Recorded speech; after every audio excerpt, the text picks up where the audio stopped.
On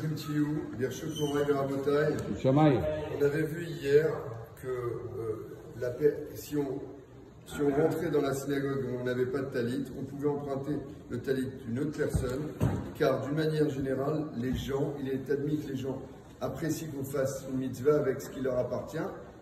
Il faut préciser, j'avais oublié de dire, qu'il faut que ça leur coûte rien. Je veux dire, il ne faut pas que, effectivement, on l'avait dit, il fallait le replier, etc. Si vous le lui déchirez ou autre, il faudra prendre soin de ça. Et cette halakha, on va dire, elle vaut pour tous. Parce que si quelqu'un prend l'objet d'un autre pour faire une mitzvah, bien évidemment, si ça ne lui coûte rien, ça lui fait plaisir. Mais si ça doit lui en coûter aussi bien, peut-être, psychologiquement ou physiquement, si vous le lui salissez ou autre, vous êtes responsable de ça et vous devez, en l'occurrence, le lui réparer, on va dire, soit le laver ou autre. Bon, ça, je tenais à le repréciser parce que c'était passé entre les phrases. Aujourd'hui, j'aimerais aborder la qualité du tzitzit. Vous savez que la qualité du tzitzit et de la trame du tzitzit, c'est-à-dire et de l'habit, ça doit être fait en laine. Et quand les rabbinim utilisent de la laine, c'est la laine de mouton. Tout ce qui est du fil et du corps. Alors justement, tu as bien posé la question, si par hasard on a une trame en coton et des tzitzit en laine, ou une trame en soie et des tzitzit en laine, il est en principe interdit de faire la bracha, selon certains.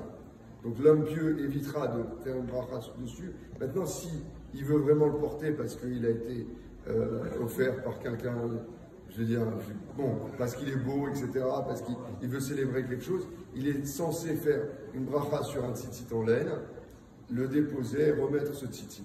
Quoi qu'il en soit, ce que je veux vous dire, c'est que d'une manière générale, il faut garder que la mitzvah, c'est en laine, que ce soit pour les tzitzit et le talit, qui va les deux.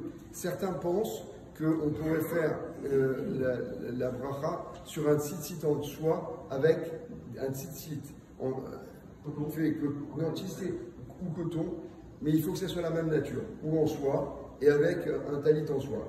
Ce qui se fausse, c'est que la problématique, c'est qu'il faut que lorsqu'on ait créé ces tzitzit, on ait eu l'intention de les créer pour des tzitzit. Ce qui reste compliqué à... Donc, voilà.